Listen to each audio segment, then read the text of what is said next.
El Arca de la Alianza. Antigua ciudad de Jerusalén.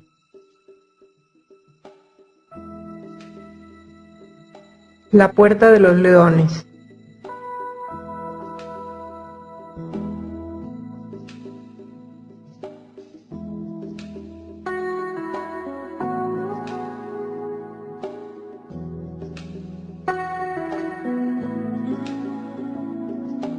La cueva de Sedequías o canteras de Salomón. Torre de David, período del Segundo Templo. El domo de la roca o mezquita de Omar.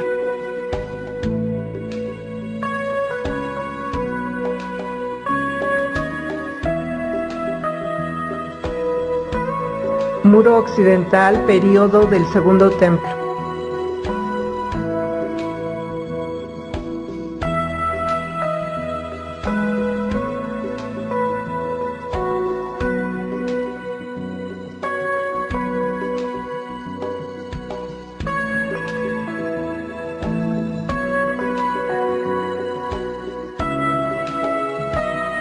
Jardín de Getsemaní.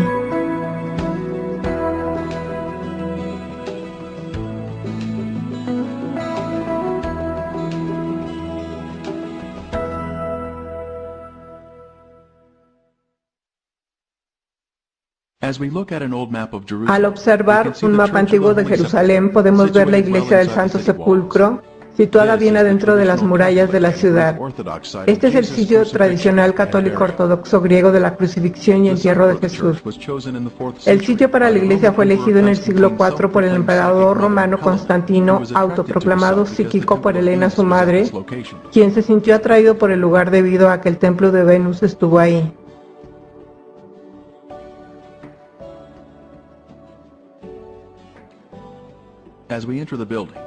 Al entrar en el edificio podemos ver un mural de la crucifixión y entierro de Cristo.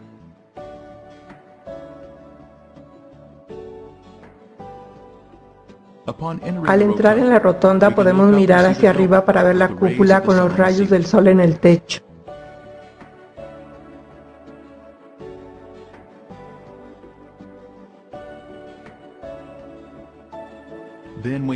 Luego nos desplazamos hacia abajo para ver la tumba.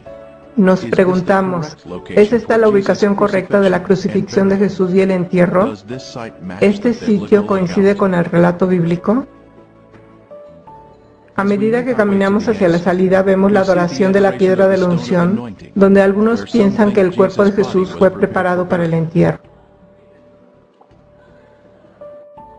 Desde la iglesia nos dirigimos en dirección norte hacia la puerta de Damasco.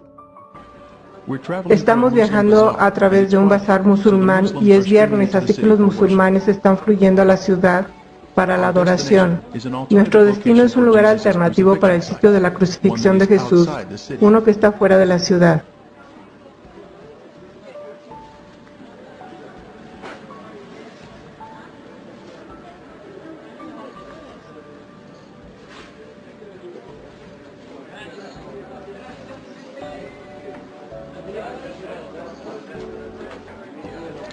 Juan capítulo 19:20 dice, porque el lugar donde Jesús fue crucificado estaba cerca de la ciudad.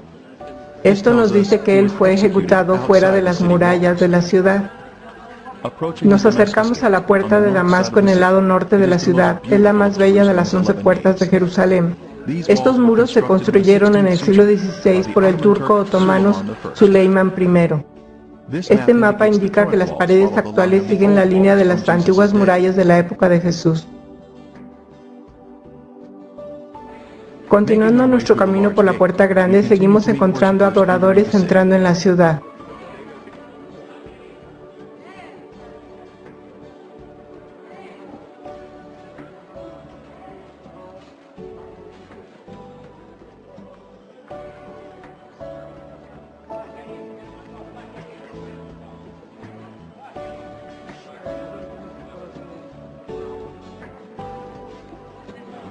Podemos ver la estructura ornamentada de las paredes y al mirar hacia abajo, aún hoy en día puede verse la base de las paredes hechas a partir del 31 después de Cristo.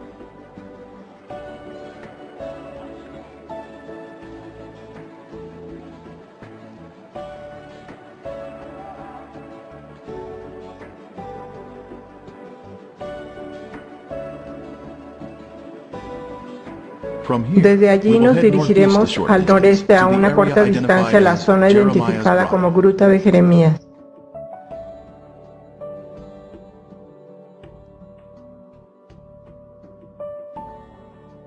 Es ahí donde podemos ver el lugar de la calavera que fue descubierto a finales del siglo XIX. Estamos caminando solo a una corta distancia al norte a lo largo de la calle Nablus.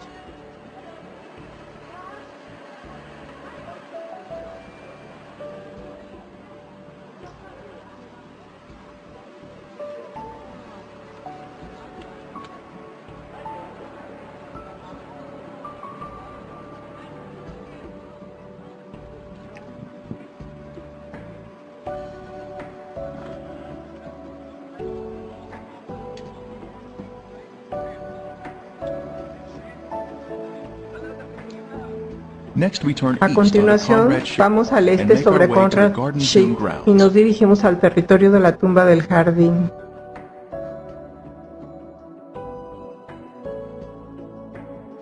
Y él, cargando su cruz, salió al lugar llamado de la calavera, y en hebreo Gólgota, y allí le crucificaron. Juan 19:17.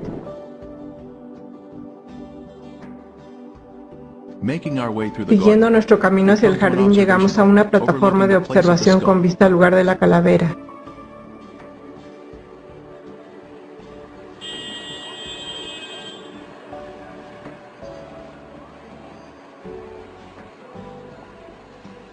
Podemos ver las dos cuencas de los ojos y la nariz.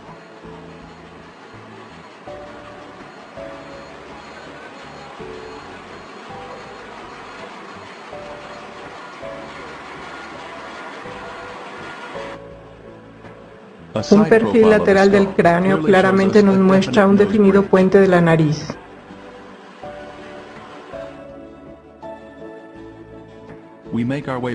Regresamos a la zona del jardín, y en el lugar donde había sido crucificado había un huerto, y en el huerto un sepulcro nuevo, en el cual aún no había sido puesto ninguno. Juan 19:41. Hay evidencia de que esta área había sido un jardín en la época de Jesús. Aquí vemos este lagar antiguo, que es el tercero más grande en la zona de Jerusalén. Sin lugar a dudas, debe haber estado un viñedo en esta área. Otro elemento que indica que esta área era un jardín en los tiempos bíblicos es esta antigua cisterna de la época precristiana, capaz de contener 250,000 galones de agua. La profundidad de la cisterna es de 31 pies, su ancho de 29 pies y su longitud de 65 pies.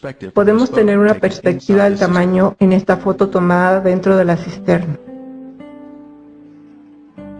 Ahora finalmente continuamos nuestro camino hacia la tumba del jardín, donde muchos invitados han llegado a este lugar especial.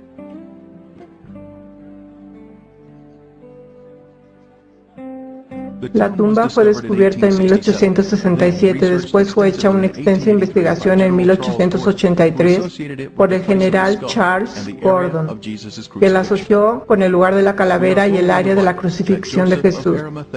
Se nos dice en la Biblia que José de Arimatea era un hombre rico y por lo tanto podemos esperar que la tumba que había construido sería muy extravagante y grande. Hay varias cruces antiguas asociadas con la tumba. La cruz más grande está a la derecha de la tumba y fue cortada de la escarpa. A la izquierda de la entrada de la tumba hay una sencilla cruz de anclaje.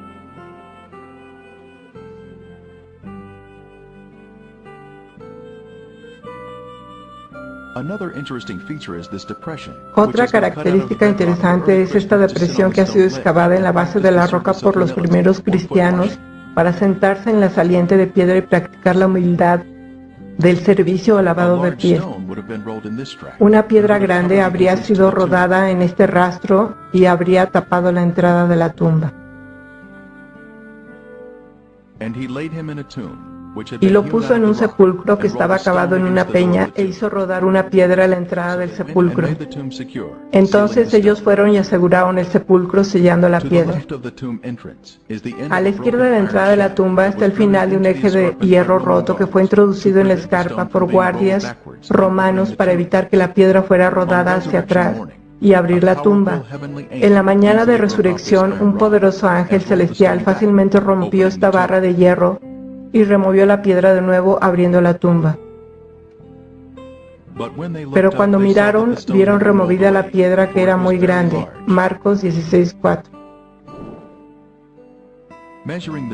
Midiendo la distancia entre la barra de hierro y el saliente de piedra a la derecha, la distancia es de 13 pies. Este sería el tamaño de la extremadamente grande rueda de piedra. Al entrar en la tumba, la primera cámara a la izquierda es el lugar de los lamentos.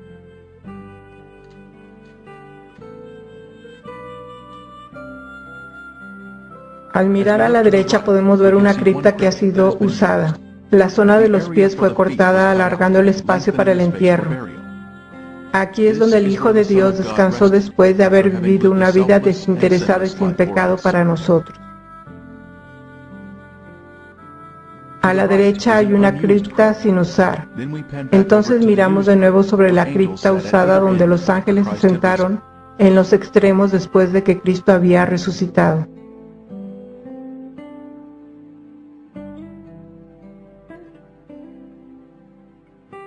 Jesús ha resucitado. Él es nuestro sustituto y redentor. Alabado sea el Señor. Y en el lugar donde había sido crucificado había un huerto, y en el huerto un sepulcro nuevo, en el cual aún no había sido puesto ninguno. Juan 19:41. Así que esto es lo que tenemos: el Gólgota, el lugar de la calavera a nuestra derecha, y la tumba del jardín a la izquierda. Y en medio tenemos el lugar de la crucifixión de Cristo. Jerusalén fue construido en el monte Moriah, descrito aquí en azul. Aquí es donde Dios pidió a Abraham que sacrificara a Isaac 2000 años antes de Cristo. Dios, en cambio, ofreció a su propio Hijo para ser sacrificado en esta misma montaña. El área marcada en verde es la porción norte de la montaña y la zona más alta de Moriah, donde se encuentra el Gólgota. Esta área es de especial interés. La escarpa de piedra caliza que se muestra aquí tiene en la piedra los cortes romanos que se acostumbraban durante las crucifixiones. A la izquierda hay una ranura horizontal que, según la norma del ejército romano, habría sido exhibida. El gran recorte es donde habría sido colocado el letrero "Jesús de Nazaret, Rey de los Judíos". Tiene la parte superior en arco y una plataforma plana. Nuestro equipo de Art Discovery International halló recortes similares en Israel, en Cesarea de Filipo. Tenían la parte superior curva y una plataforma plana donde los letreros o objetos fueron colocados.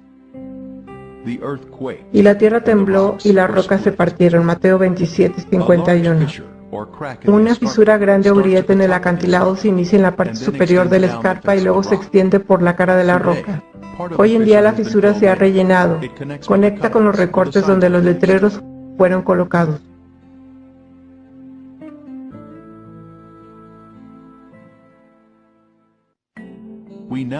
A continuación presentamos el material más importante del mundo, el descubrimiento del Arca de la Alianza y las pruebas que contiene. Si bien las fotografías de este hallazgo no se mostrarán hoy, sí tenemos el testimonio fiel de Ron Wyatt, cuya credibilidad se estableció a través de otros descubrimientos que ya hemos visto hasta ahora. El Señor usó al Sr. Wyatt para encontrar los otros descubrimientos, por lo que podemos confiar en su testimonio con respecto a este, el más importante hallazgo en el tiempo señalado por Dios. Todos vamos a ver este increíble descubrimiento. Este es Ron Wyatt y el Arca de la Alianza. Yo había tenido una experiencia poco común. El Señor me había ayudado a encontrar los restos del Arca de Noé. Él me ayudó a encontrar los restos de las partes de los carros de Egipto y las piezas de a caballo. y los utensilios de la gente en el Mar Rojo, en el Golfo de Áqaba. Y yo había ido a Oriente Medio con mis hijos y nos habíamos entrenado en buceo con escafandra, e íbamos a conseguir algunas de las partes de los carros. En mi descuido, el sol me quemó hasta el punto que mis piernas y mis pies se hincharon y todo esto. Y no pude usar mi equipo de buceo. Yo estaba en Jerusalén cojeando y sintiéndome muy adolorido, esperando que llegara la fecha de mi económico boleto de avión para que pudiéramos volar a casa. No teníamos el dinero para cambiar el boleto. Y durante este tiempo, yo estaba cojeando un poco alrededor de la ciudad. Un día conocí al arqueólogo que estaba a cargo de la zona de Jerusalén allí. Y no tengo idea de por qué debería estar hablando conmigo. Yo no lucía muy presentable y nos estábamos quedando a dormir vestidos en un albergue juvenil. Y estoy seguro de que no olía muy bien. Tal vez tuve la suerte de que él se encontraba contra el viento o algo así. Nos enfrascamos en una conversación y le conté lo del Arca de Noé y le expliqué cómo se construyeron las pirámides, y eso pareció llamar su atención. Así que dijo: he estado haciendo algo de investigación a lo largo de este acantilado aquí. ¿Te importa venir conmigo y darle una mirada y ver qué te parece? Así que me encontré caminando y estas eran ruinas romanas y restos. Y de pronto mi mano izquierda señaló un mugriento agujero en la roca donde había basura, 2 gatos muertos, digamos, cosas desagradables. Y mi boca dijo: esa es la gruta de Jeremías y el Arca de la Alianza está ahí. Este hombre dijo: eso es maravilloso. Dijo: le dejaremos excavar ahí y le proporcionaremos un lugar para quedarse, su comida, su lavandería. Puedo entender por qué dijo lavandería.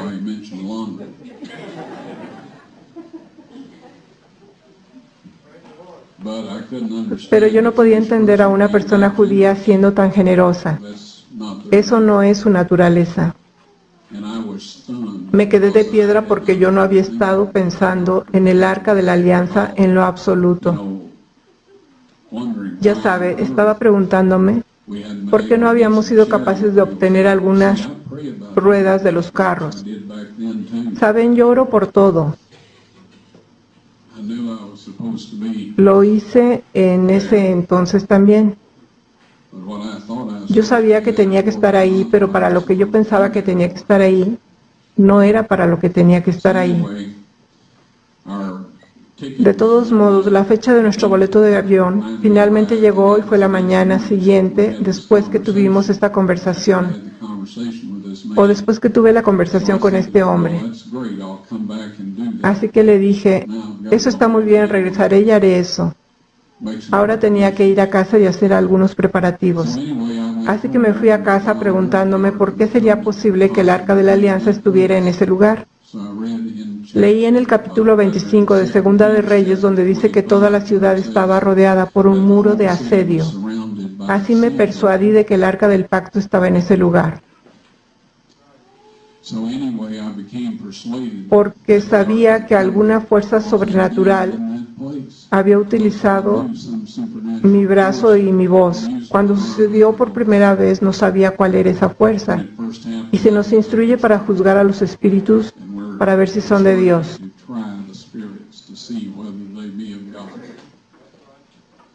No podemos jactarnos de nosotros mismos y decir cualquier cosa que venga de nuestra boca, porque yo oro que todo lo que hable sea de Dios. Tenemos que comprobarlo con la ley y el testimonio, independientemente de dónde proceda, aún de nosotros mismos. Ahora bien, lo que descubrí cuando empecé a excavar hacia abajo esa pared del acantilado, en primer lugar descubrí los recortes en la pared del acantilado, donde se habían colocado los letreros: Jesús de Nazaret, Rey de los Judíos. Encontré los agujeros de la cruz en un lugar que no tenía idea que estarían y que era en la base de ese acantilado. Por supuesto, ahora que los encontramos, nos dimos cuenta que ahí estaba el camino público de los que iban y venían por ahí, el lugar ideal para una crucifixión. Tenía que ser, de lo contrario, los romanos probablemente no lo habrían elegido. Ron Wyatt trabajó durante muchos años en la excavación del Arca del Pacto. Llevó a cabo su trabajo bajo un permiso expedido por la Autoridad de Antigüedades de Israel, pero el permiso no se hizo público debido a la naturaleza y la sensibilidad de la obra. Algunos críticos han dicho que ni siquiera trabajó en los terrenos de la zona de la tumba del jardín, pero como usted puede ver aquí, su presencia estaba bien establecida. A veces habría mucha gente ayudando con la excavación sobre el suelo y por debajo. Reconocemos que el libro de los Macabeos en los Apócrifos no es un libro inspirado, pero puede tener alguna información histórica que podemos recoger. Aquí dice, ahí Jeremías encontró una caverna, metió en ella el arca, el toldo que la cubría y el altar del incienso, y luego tapó la entrada con piedras. Este lugar quedará secreto hasta que Dios tenga compasión de su pueblo disperso y lo reúna. Entonces el Señor mostrará de nuevo estos objetos. Segunda de Macabeos 2, del 5 al 8.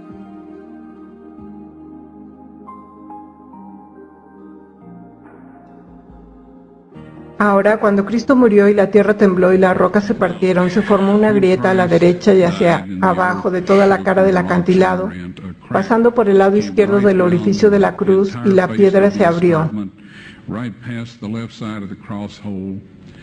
Allá abajo, por debajo de 20 pies, Dios había dispuesto que el Arca de la Alianza, con su asiento de la misericordia, imagínese, su trono terrenal, fuera colocado justo abajo, 600 años antes, en el 586 a.C., cuando el ejército de Babilonia destruyó la ciudad.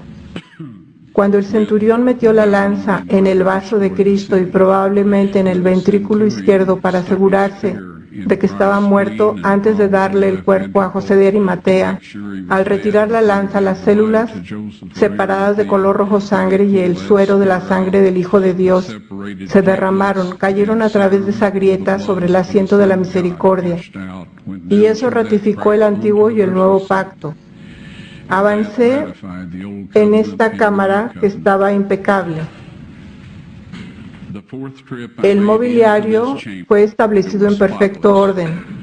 El Arca de la Alianza había sido colocada contra la pared, al final de la cueva. El final de la cueva era un hermoso cristal irradiando los colores del arco iris.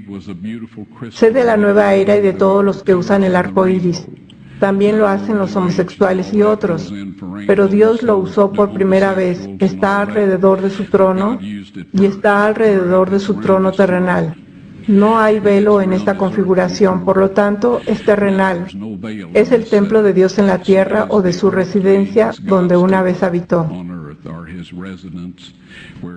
Cuando la encontré, había allí 4 jóvenes de pie y empecé a decir, ¿qué están haciendo aquí? Me quedé helado. No me podía mover, no podía respirar, no podía hacer nada. Uno de ellos dijo, somos los 4 ángeles que han estado cuidando el arca desde que Moisés puso las tablas de piedra en ella.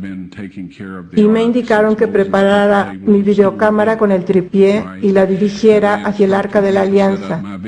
Y se acercaron y levantaron el propiciatorio.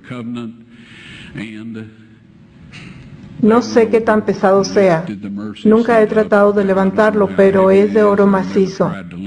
Y el ángel dijo, saca las tablas de piedra de allí. Dios quiere que todos puedan verlas. Yo las saqué. Pusieron el asiento de la misericordia de nuevo sobre el arca de la alianza. Yo retrocedí un poco y el ángel vino y tomó las tablas de piedra y las puso en una saliente de roca dentro de la cámara. Y luego me dio instrucciones para tomar una muestra de sangre del asiento de la misericordia y hacerla analizar, y yo hice todo lo que el ángel me dijo que hiciera. Siendo breve, la sangre seca es sangre muerta.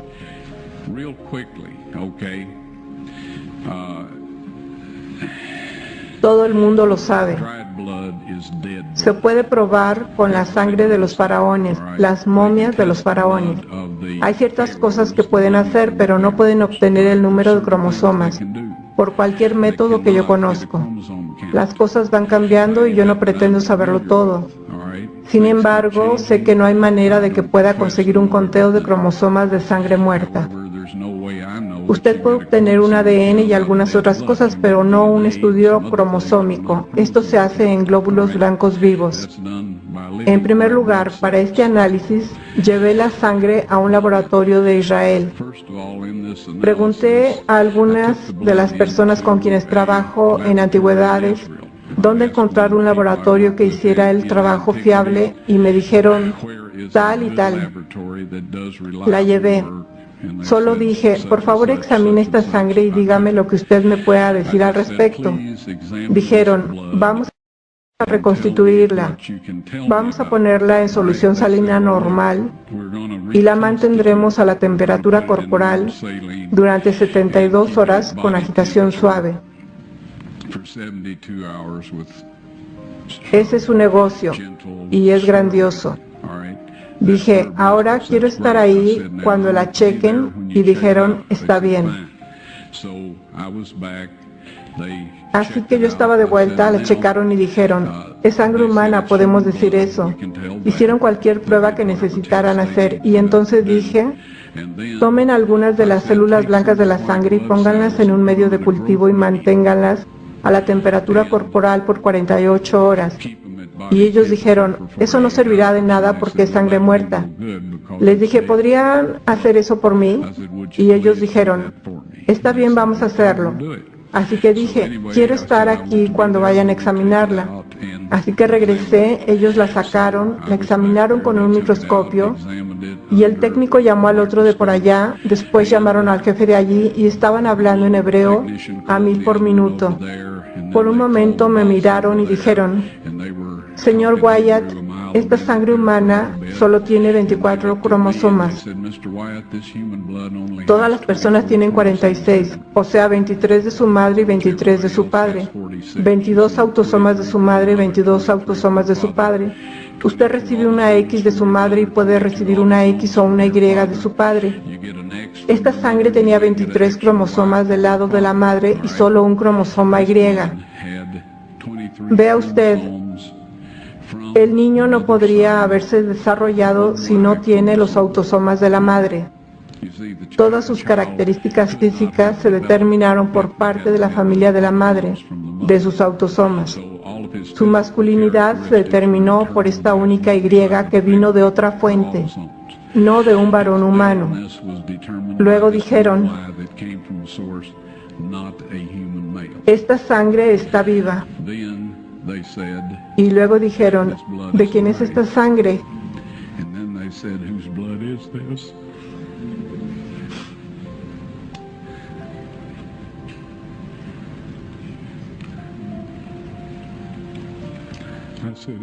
Les dije, esta es la sangre de su Mesías.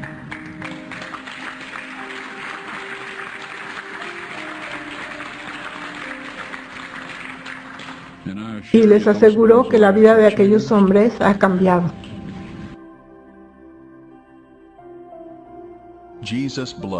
La sangre de Jesús brotó de su costado, una corriente carmesí sobre las rocas de abajo y sobre el propiciatorio del Arca del Pacto, ratificando el antiguo y el nuevo pacto.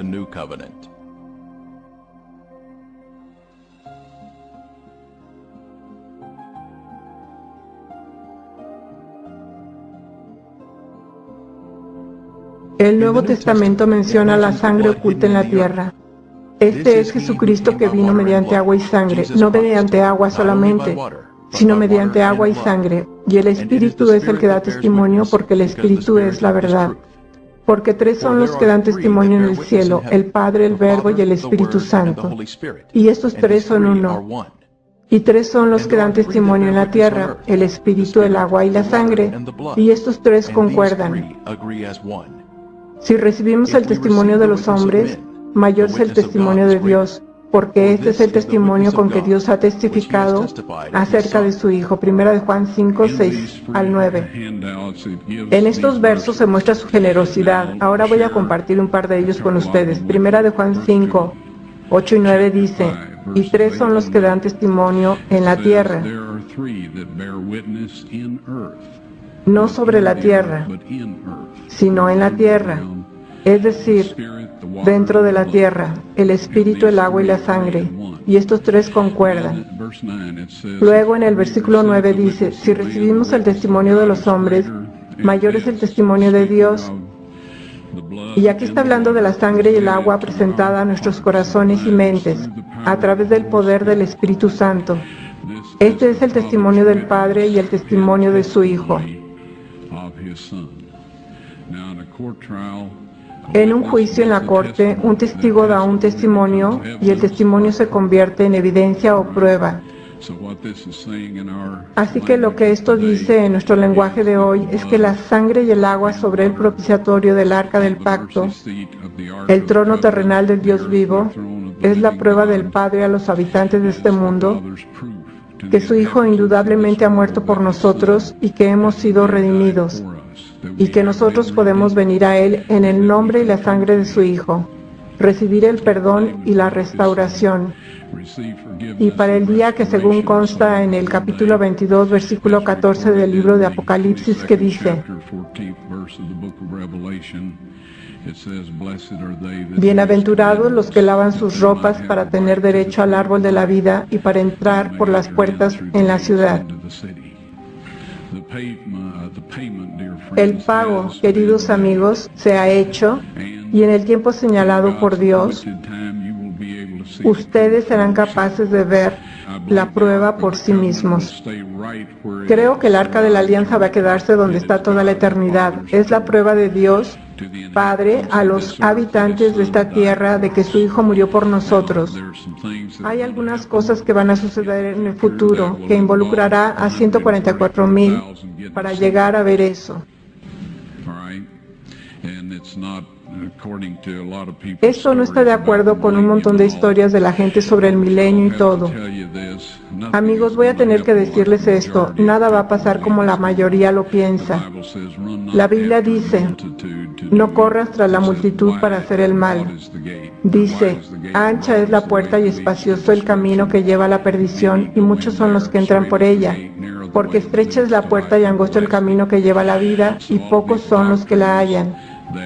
Así que todas estas doctrinas sobre el milenio y todas estas cosas son fábulas. No va a suceder de esa manera. Tenemos que ir al Padre en el nombre y la sangre de su Hijo, pedir perdón y restauración a su semejanza. Lea la versión King James de la Biblia a menudo con entusiasmo y con oración. Y Dios les revelará lo que necesitan saber para estar listos. Pero no creo que únicamente salgan a la luz las tablas de piedra y el video.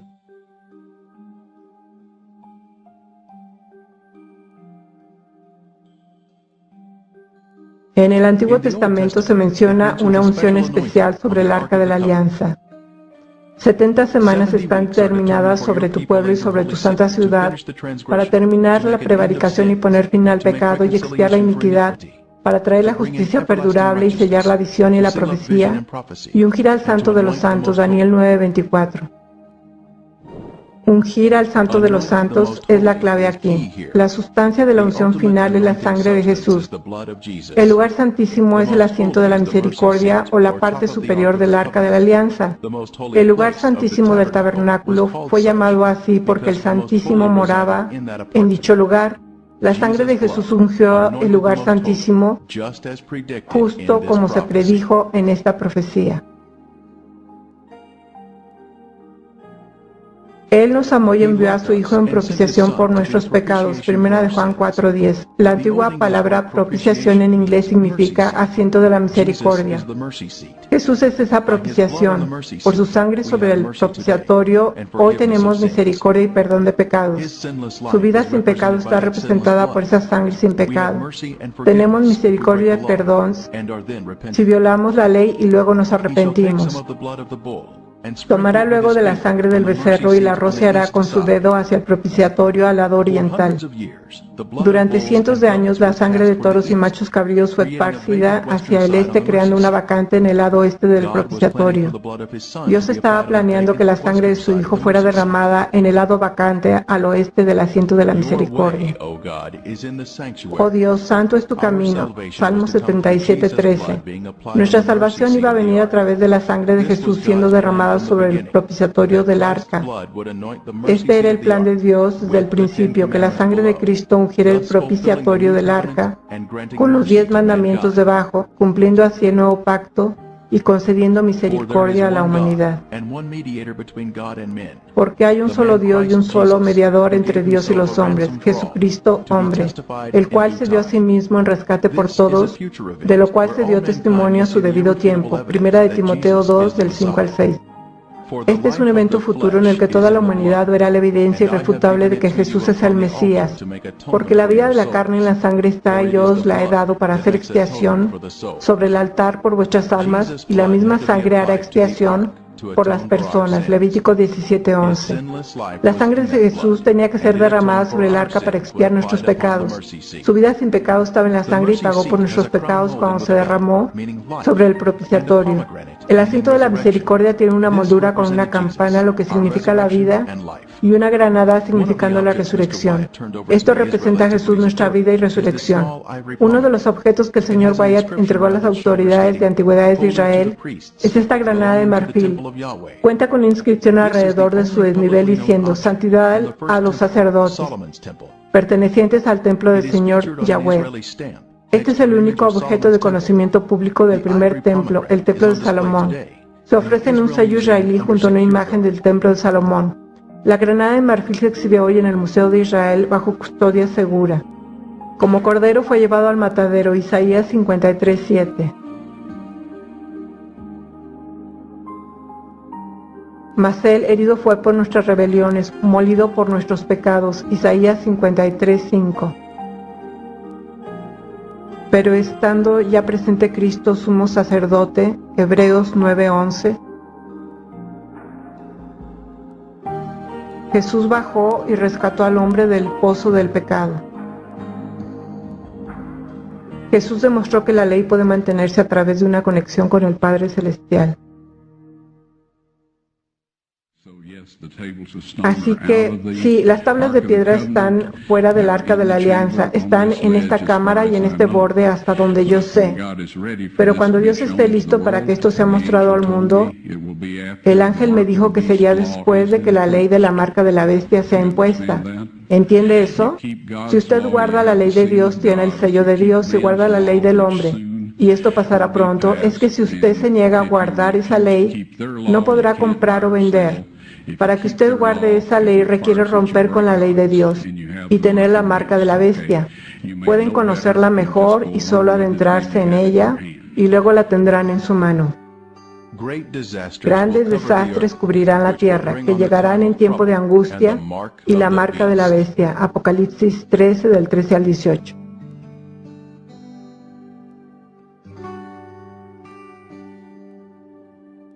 Hay una gran controversia en la actualidad. Las fuerzas de la oscuridad se rebelan contra las fuerzas de la luz en una gran batalla por nuestras almas.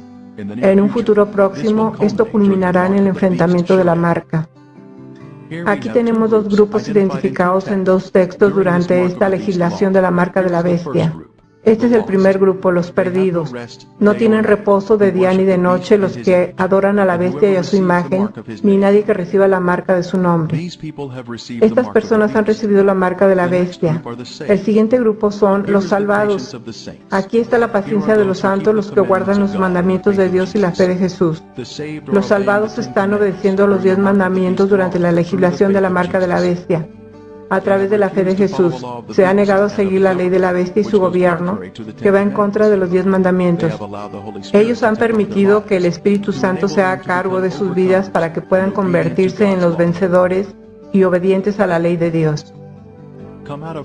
Salid de ella, pueblo mío, para que no seáis partícipes de sus pecados, ni recibáis parte de sus plagas.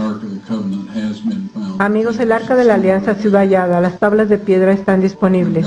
Cuando Dios esté listo, serán mostradas a los habitantes de esta tierra y cada uno de ellos conocerá lo que Dios requiere de ellos.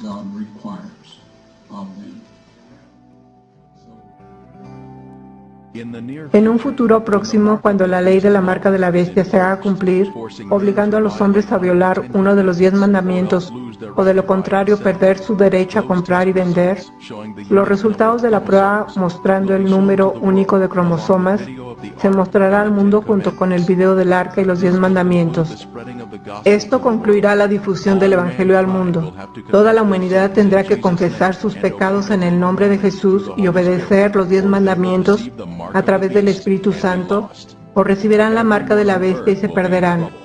Todos en el mundo estarán en problemas con el gobierno o en problemas con Dios. Cristo entonces volverá para llevar su pueblo a casa. No olvidaré mi pacto ni mudaré lo que ha salido de mis labios. Salmos 89:34.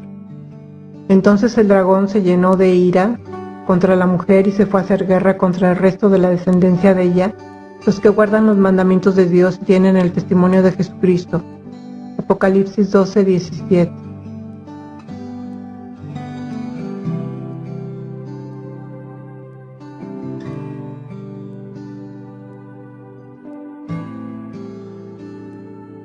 Si me amáis, guardad mis mandamientos. Juan 14:15.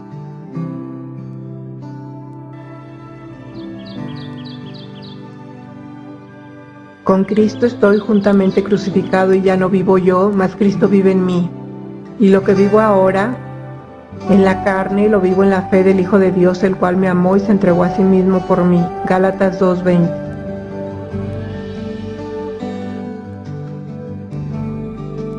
Orad pues que vuestra huida no sea en invierno ni en día de reposo, porque habrá entonces gran tribulación, cual no la ha habido desde el principio del mundo hasta ahora, ni la habrá. Mateo 24:20-21. Porque como el relámpago que sale del oriente y se muestra hasta el occidente, así será también la venida del Hijo del Hombre. Mateo 24:27.